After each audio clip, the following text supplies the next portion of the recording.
সবার কি খবর?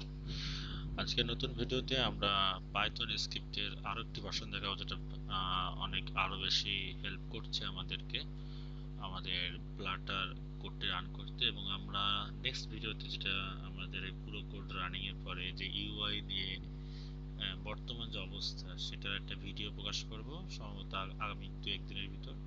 তো আজকে ভিডিওটা সবাইকে দেখার জন্য অনুরোধ করছি।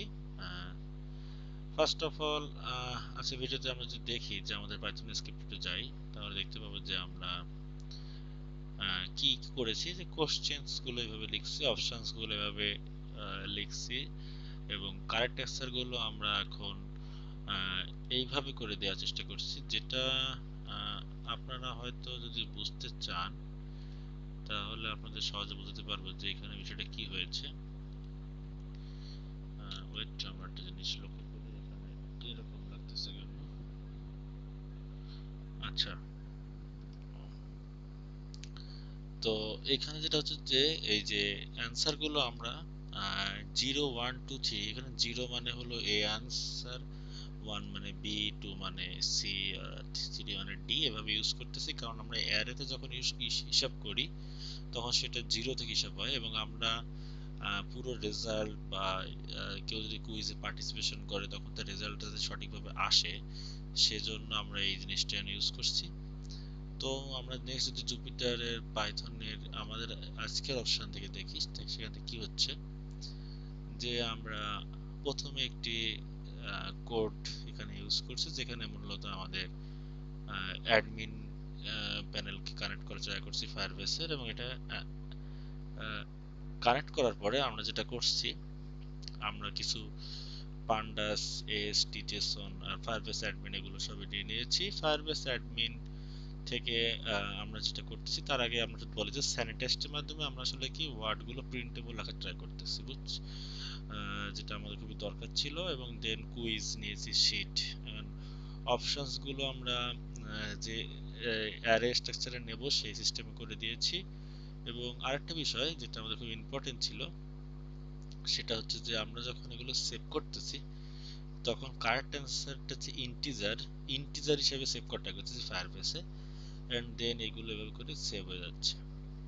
দেন আমাদের শব্দটা যখন সেভ হয়ে যাচ্ছে তখন আমাদের এরকম লেখা আসতেছে।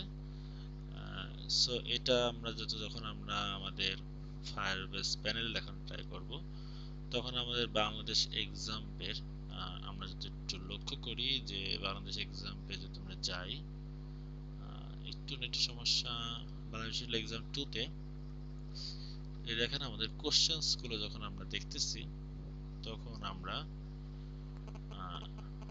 এগুলোর ভিতরে আমরা দেখতেছি এটা নাম্বার নিয়েছে, এটা অ্যারে নিয়েছে, এবং এগুলো কোশ্চেন, এগুলো স্ট্রিং নিয়েছে।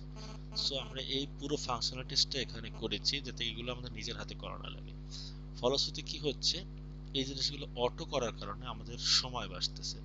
আমাদের ওই লেখাগুলো এমনিও লিখতে হতো, তো ডাটাবেসটা আমরা এখানে তৈরি করে জাস্ট এটা এক্সপোর্ট করতেছি পাইথনের মাধ্যমে। তো নেক্সট আমাদের যে ইউআই গুলো ডেভেলপ হচ্ছে সেগুলো আমরা এখানে এই কোডের মাধ্যমে সবই করে দিচ্ছি। যেখানে আমাদের মেইনলি কাজটা করতেছে, আমরা যদি দেখাই, আমাদের একটা মডেল ক্রিয়েট করছি, যে মডেলটা পুরোপুরি ডাটাগুলো ফেচ এবং ক্রিয়েট করে, এবং এগুলো সেভ, ইউজারের অ্যাটেম্প্ট সেভ করতেছে, ইউজারের রেজাল্ট সেভ করতে সবকিছু।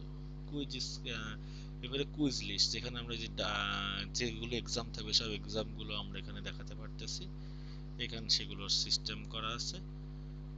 দেন নেক্সট যদি আমরা যদি যাই কুইজ স্ক্রিনে, সেখানে স্ক্রিন আছে, এখানে কিভাবে কুইজ শো করবে সেটা সম্পর্কে একটা ধারণা দেওয়া আছে। এবং মোরাললেস এখান থেকে আমরা যখন এক্সাম সাবমিট করব তখন আমাদের কি অপশনস আসে সেগুলো শো করবে। দেন রেজাল্ট স্ক্রিন, আমরা আলাদা জিনিস তৈরি করেছি, এখানে আমাদের যদি 10-12টা বা আমরা অনেকগুলো এক্সাম দিয়ে থাকবো আমাদের অ্যাপের থেকে, তখন আমরা সেন্ট্রাল রেজাল্ট অপশনটাও পাবো, যেখানে আমরা সবগুলো রেজাল্ট এসে দেখতে পারবো। আমরা নিজেদেরকে একটা আইডিয়া করতে পারবো যে আমরা কি পরিমাণ মার্ক অবটেন করতেছি। সো এইগুলো আসলে সম্পূর্ণ বিষয়, এবং এইগুলো মোটামুটি আমাদের এখানে শো করছি। তো আজকের ভিডিও এ পর্যন্তই থাকলো।